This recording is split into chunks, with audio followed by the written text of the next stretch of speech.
Hi, Gary Stearman. It's July 1st. Thanks for joining us on today's Prophecy in the News Daily Update. In studio with us is Avi Lipkin. Hi, Avi. Good to be here. How are you? Very good. Good to see you again. You're looking hale and hearty, and we're always glad to see you here. It's all God's fault. Praise God.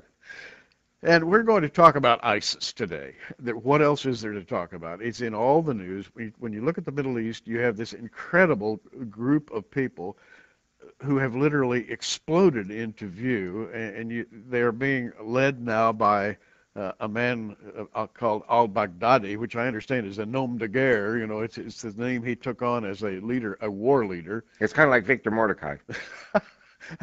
And so al-Baghdadi, what a name, has promised that his forces will sweep toward the west and take over everything, including Jordan, including maybe Damascus, and maybe all the way to the Mediterranean Sea. What in the world is going on? Well, indeed, we have to look at the populations. The Muslims are about 1.5 billion people today in the world. 85% are Sunnis. Mm-hmm. And the other 15% are Shiites. So let's say 85%, quick mathematics, that's about 1.2 billion people are Sunnis, which means ISIS has a lot of potential recruits, the 1.2 billion. I mean, most Muslims are good people, you know, I mean, they're not really interested in this crazy stuff. But this guy is so successful, and nothing breeds success like success until it's destroyed. Mm-hmm. I have a feeling that this is very dangerous for many reasons. They will inevitably take Jordan. They will inevitably take Saudi Arabia.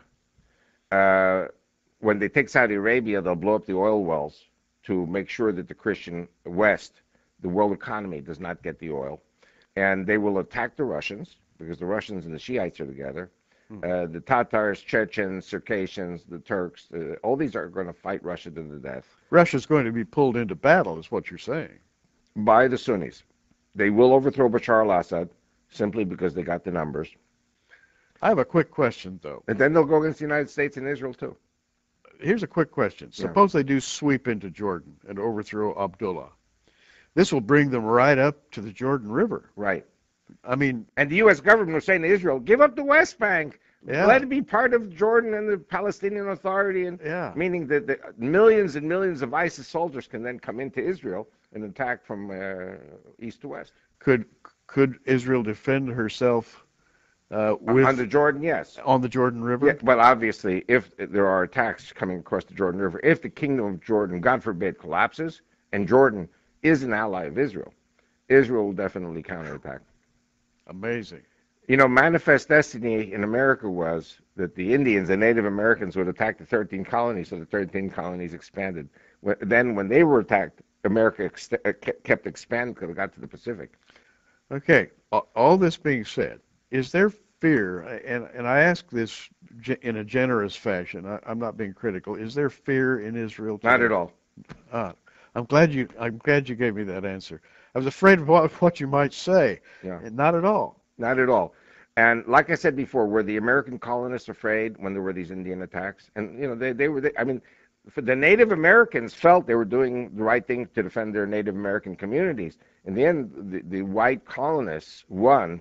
Then the Native Americans became part of the American people. Native Americans are American like everyone else, original Americans. But in the Middle East, it's a situation where Islam cannot rest until it kills the Jews on Saturday, kills all the Christians on Sunday, kills the Hindus, kills the Buddhists, kills the blacks, and then they kill each other. So this is an impossible situation, which I believe will not be tolerated by the world. I believe the one world government, when they go into Saudi and kill King Abdullah or overthrow his family and blow up the oil wells, I think the one world government will pass a United Nations resolution calling on the United Nations to occupy all the oil wells to prevent the collapse of the world economy. We are on the precipice of an amazing period of time. I mean, everything you say augments this mental image that I have of total chaos in the Middle East right now. David Wilkerson, rest in peace. I was in his church a few times when he was alive, and he spoke about the ghettos going up in fire. Just think for a moment. You know, 2 weeks without oil You cannot produce plastic. The world has like 2 weeks of reserves. After 2 weeks, there's no more oil. When there's no more oil, you cannot produce plastic. When you can't produce plastic, the world economy collapses. When the world economy collapses, billions of people will die of starvation, sickness, and chaos. Cities will go up in fire. This is Allah's perfect plan for the destruction of the human race. Wow. Amazing. You're listening to Avi Lipkin. Avi has for years been involved with Israel at several levels, militarily, politically. His wife, his family are stout defenders of Israel. His wife, by the way, is an intelligence listening post. Right. She listens to the conversations between various factions there in the and all their radio and TV broadcasts, and they say exactly what they're going to do to America and do to the West. And so they're not backing down. They're moving. They said they were going to take the planes and crash them into the World Trade Center years before it happened. So you got to listen to the enemy to know what they're saying and what they're planning to do. And they hated the World Trade Center, by the way, because it was the symbol of Western capitalism. That's right, and they're going to do it again. They're going to try it again. Can we stop them? No. Now, whoa, that was a rather quick answer. Listen, I've got friends in the Navy SEALs, U.S. Navy SEALs, and they said, give me 50 SEALs, we shut down the U.S. You have now 30 million Muslims in America as opposed to 6 million Jews. 30 million Muslims. Let's say 90% are good people. Let's say peacekeeping, law-abiding. Let's say only 10% are terrorists. How much is 10% of 30 million? 3 million. I'm not talking about 19 hijackers of planes. I'm talking about 3 million. Okay, forget about 3 million. 300,000. Forget about 300,000. 30,000. Forget about 30,000. 3,000. I mean, after a while, it's just you can't even conceive of what these sleeper cells could do on American soil. And they're here because the borders are completely open. And getting more open every day, I might